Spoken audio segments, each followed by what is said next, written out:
Terima kasih Anda masih bersama kami di Sindo Sore. Pemirsa, dokter detektif kembali dihadirkan sebagai saksi sidang Nikita Mirzani dalam kasus dugaan pemerasan dan tindak pidana pencucian uang di Pengadilan Negeri Jakarta Selatan.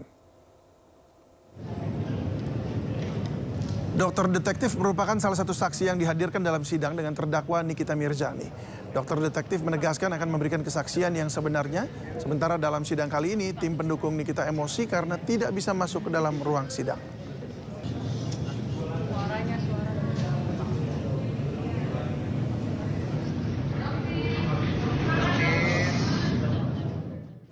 Nikita Mirzani kerap kali menimbulkan kegaduhan selama sidang persidangan. Bahkan Nikita berulang kali terlihat melawan jaksa-jaksa penuntut umum.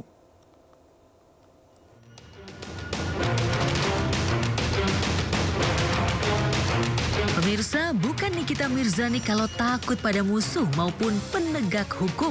Setiap sidang, Niki dan pendukungnya selalu bikin drama kegaduhan. Statusnya terdakwa, tapi Niki seolah ingin menyetir jalannya sidang. Ketika bukti rekaman suara yang diserahkannya kepada majelis hakim tidak diputar di depan sidang, Niki gercep melaporkan JPU dan Hakim Pengadilan Negeri Jakarta Selatan ke KPK atas dugaan penyuapan. Dengan bangga, Niki menitahkan orang suruhannya untuk memposting bukti laporan itu ke Instagram pribadinya. Tidak ada kesempatan, penasihat hukum tolong diam.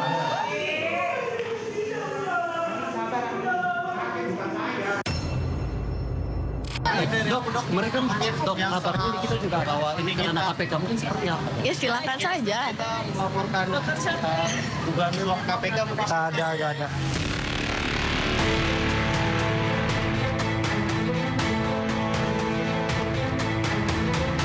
Cuma kasus dugaan suap, Niki juga sesumbar bikin kapok JPU Indah Putri Manurung yang merekam dirinya saat mengamuk di persidangan.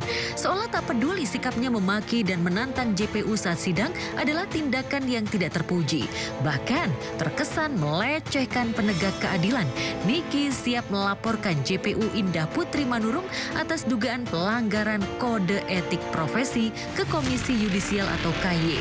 Niki tak peduli jika perilakunya di persidangan itu bisa memperberat hukumannya. Mantan Ketua KPK Abraham Samad diperiksa penyidik Polda Metro Jaya dalam kasus ijazah palsu Joko Widodo. Abraham Samad datang ke gedung Polda Metro Jaya ditemani oleh kuasa hukum dan sejumlah relawan. Mantan Ketua Komisi Pemberantasan Korupsi ini diperiksa oleh penyidik dengan status saksi dalam kasus ijazah palsu milik Presiden ke-7 Republik Indonesia Joko Widodo. Abraham Samad menyebut pemeriksaan dirinya merupakan bentuk kriminalisasi dan proses pembungkaman demokrasi Indonesia.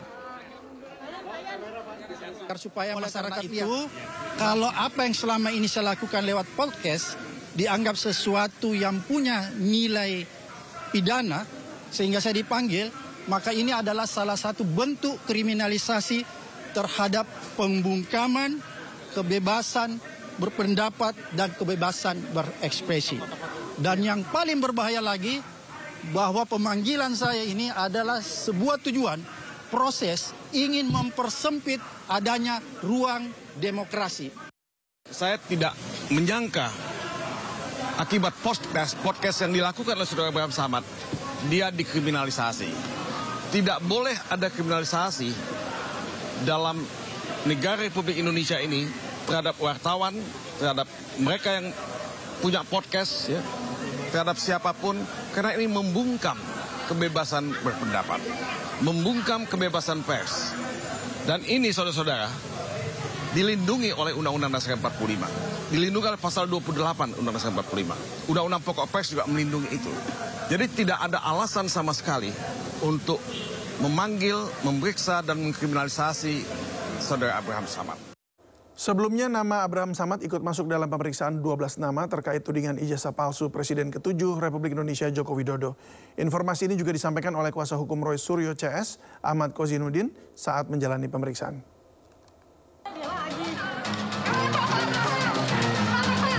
Kasus tudingan ijazah palsu Presiden ke-7 RI Joko Widodo yang ditangani Polda Metro Jaya statusnya dinaikkan ke tahap penyidikan.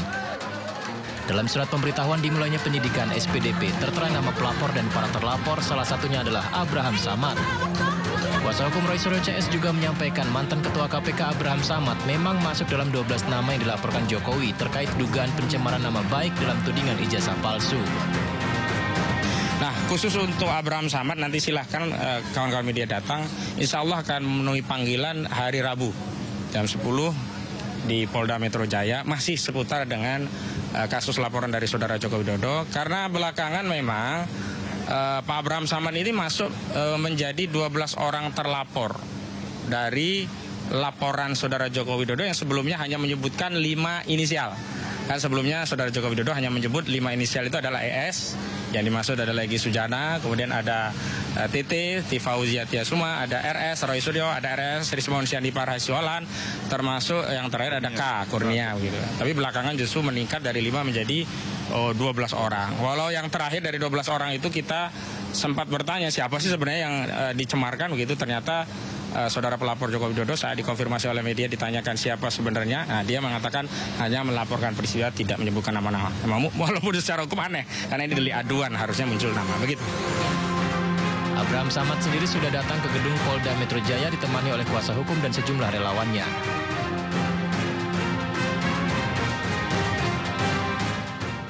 Kita ke informasi lainnya. Ahmad Dhani berkomentar pedas terhadap sistem royalti musik di Indonesia.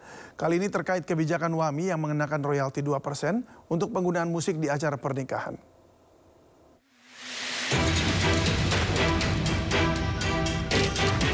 Aturan mengenai royalti musik di Indonesia masih menjadi perbincangan yang semakin panas. Kali ini, Wahana Musik Indonesia (WAMI) ungkap kewajiban bayar royalti atas penggunaan musik di acara hajatan seperti resepsi pernikahan. Terkait kebijakan itu, musisi senior Ahmad Dhani melontarkan kritikan pedas. Melalui media sosial Instagram, Dhani mempertanyakan siapa yang membuat sistem seperti ini hingga membuat hancur nasib para komposer.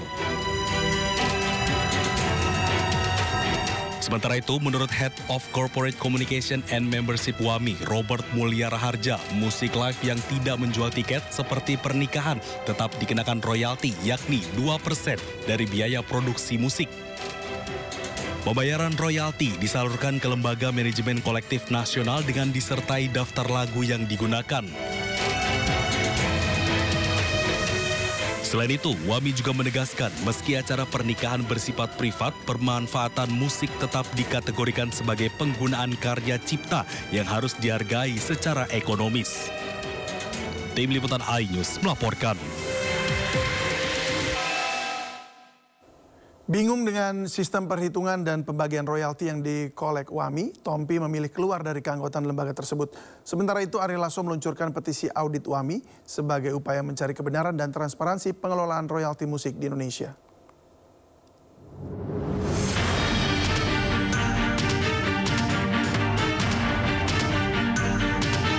Kecewa dengan kinerja Lembaga Manajemen Kolektif dalam pendistribusian royalti, penyanyi Teguh Adi Fitrian atau Tompi keluar dari Wahana Musik Indonesia atau WAMI.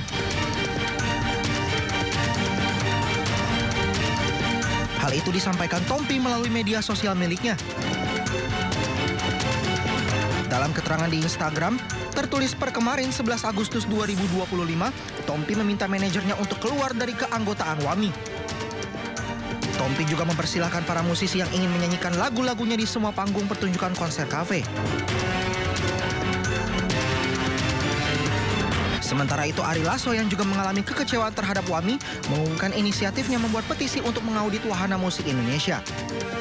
Hal ini disampaikan Lasso dalam unggahan di Instagramnya, di mana dia mengajak para rekan musisi dan masyarakat yang peduli untuk ikut mendukung langkahnya.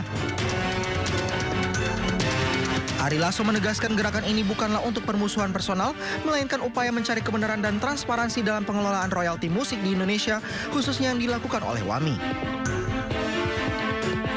Tim Liputan iNews melaporkan.